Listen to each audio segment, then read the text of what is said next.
আর এবার চলুন সরাসরি নতুন রাখবো তৃণমূল ভবনের সাংবাদিক বৈঠকে চন্দ্রিমা ভট্টাচার্য।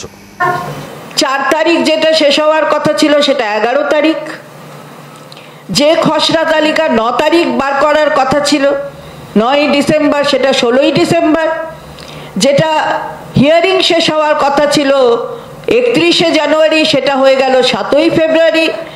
আর পূর্ণ তালিকা অর্থাৎ ফাইনাল লিস্ট সেটা বেরোবে কবে? 7 তারিখ বলেছিল 14ই ফেব্রুয়ারি, একদম ভ্যালেন্টাইন ডেতে। তো বুঝুন এখন তাহলে স্বীকার করা হলো যে প্রক্রিয়াটা, যে সময়সীমা বাঁধা হয়েছিল সেটা ঠিক নয়।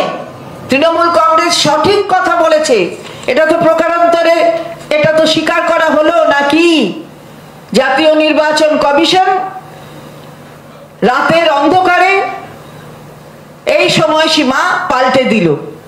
এটা কি হলো তাহলে? এত 40 জনের ওপর যে মারা গেল তার দায়টা কে নেবে?